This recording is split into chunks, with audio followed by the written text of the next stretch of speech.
साईं राम। साईं सवेरा में फिर से आपका स्वागत है। सुप्रभात। बाबा कहते हैं, मेरी बच्ची,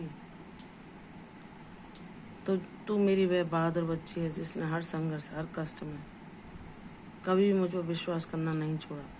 मैं मानता हूँ दुखों ने जब तुझे बहुत ज़्यादा घेर लिया, तब तू कभी कभी मुझसे नाराज़ होकर रूठ जाती हो, कहती है, क्या बाबा तुम इन मेरे कष्टों को नहीं मिटा सकते। मेरी बेटी, मैं सब कुछ मिटा सकता हूँ, लेकिन जो कभी हमने कर्म किए होते हैं वह जब भोगों के रूप में प्रकट होते हैं तो हम उन्हें भोग कर ही नष्ट कर लें तो अच्छा है, क्योंकि अगर हम उन्हें खत्म करना चाहें तो बिना भोगे वे खत्म नहीं हो सकते।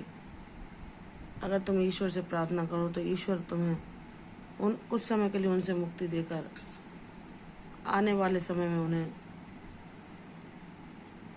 तुम्हारे लिए जोड़ देंगे, लेकिन तुम उन्हें भोगे बिना मुक्त नहीं हो सकते। अगर इस जन्म में हम अपने कष्टों को ना भोगने चाहें तो उन कष्टों को भोगने के लिए हमें फिर जन्म धारण करना पड़ता है। तो बाबा कहते हैं कि कर्मों से मुक्ति का यही उपाय है कि तुम्हारे जीवन में जो भी कर्म फल तुम्हारे उत्पन्न हो उनको भोग कर समाप्त कर लिया जाए। और जब सद्गुरु हमारे साथ होते हैं तो वह हर कर्म को भोगने की शक्ति हमें देते हैं और स्वयं सहभागी रहकर साथ उनको भोग कर निपटा देते हैं। तो तुम तो मेरी परम सौभाग्यशाली बच्ची हो जिसे ईश्वर का सानिध्य प्राप्त है, अपने गुरु की कृपा प्राप्त है। मेरी बच्ची, मैं जानता हूँ तुम्हारी दुनिया तुम्हारे माँ बाप थे जो बिना कहे तुम्हारे कष्ट को समझ जाते थे। उन्होंने कभी शब्दों से यह भले ही ना बताया कि तुम्हें कितना प्रेम करते हैं, लेकिन तुमने उनके भावों में, उनकी परवाह में, तुम्हारा ध्यान रखने में, तुम्हारे बिना कहे सारी बातें समझ जाने में जो अनुभूति महसूस की, वो प्रेम तो तुम बयां ही नहीं कर सकती कि उन्होंने तुमसे कितना निष्काम प्रेम किया है। यही प्रेम हमें ईश्वर से प्राप्त होता है जो हमारे अवगुणों को मिटाते हैं, सारे हमें पापों से मुक्ति दिलाकर हमारे लिए सदैव शांति और खुशहाली हमारे जीवन में भेजते हैं।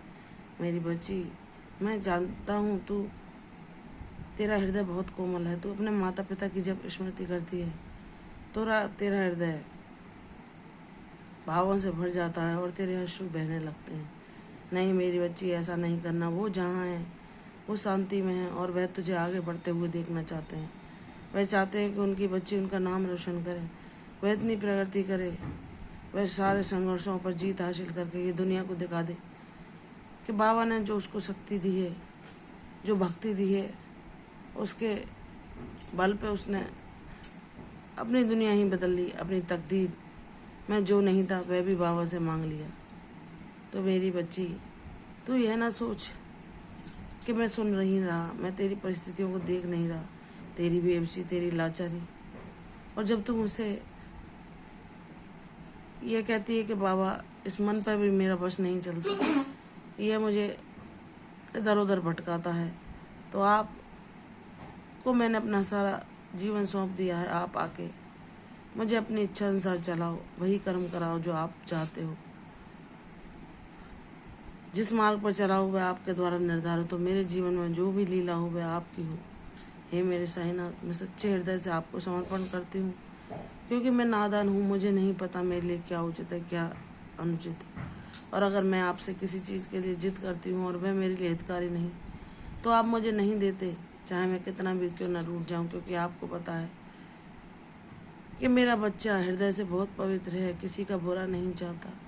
दया और करुणा उसके हृदय में कूट कूट के भरी है। वह अपने लिए नहीं सोचता, वह दूसरों के लिए अपना सब कुछ लुटा देता है, न्यौछावर कर देता है उनके चेहरे पर मुस्कान देखने के लिए।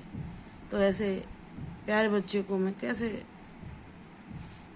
कष्ट दे सकता हूँ। तुमने जो भोग लिया वह तुम्हारे पूर्व जन्मों के कर्मों का तुम्हारे कर्म फल थे, जिन्हें मैंने समाप्त कर दिया और तुम्हारे साथ रहकर हर पल तुम्हें संभाला, तुम्हारे साथ उनको भोगा, तुम्हारी रक्षा की, तुम्हें शक्ति दी हर उस युद्ध को लड़ने की जो तुम्हारे और मेरे सिवा किसी को भी नहीं पता।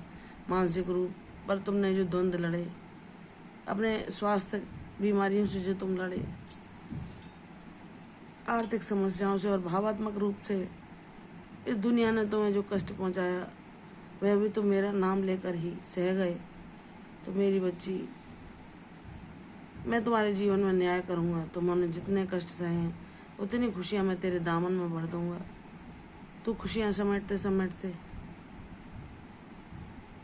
अपने बाबा का लाख बार शुक्रिया करेगी कि हे मेरे साईनाथ, आपने मेरे करुण पुकार, दिल की पुकार सुनी। भले ही समय लगा, भले ही आपने मेरे लिए वो रचना रची जो मेरे लिए हितकारी थी, तो मेरे अलावा कुछ न मांगेगी, मुझे ही अपना जीवन सौंप देगी। मेरी भक्ति ही तेरी शक्ति बनेगी और जो तुझे भवसागर से पार लगा देगी। मेरी बच्ची, निराश ना हो, खुशियाँ शीघ्र तेरे जीवन में दस्तक देंगी। मेरी क्या लीला है, वह समय आने पर जब प्रकट होगी तो तू खुशी से झूम उठेगी। अपने बाबा पर विश्वास कर, तू वह सफलता प्राप्त करेगी जो तूने सोचा भी न होगा। मैं क्या तोहफा तेरे लिए भेज रहा हूँ, बस अपने बाबा पर विश्वास करके शांत भाव से मेरा मनन कर। तेरी झोली मेरे आशीर्वादों से शीघ्र भरी जाएगी। प्रसन्न रहो, यशस्वी हो, दीर्घायु हो। कल फिर आऊंगी साईं सवेराम, तब तक के लिए ओम साईं राम।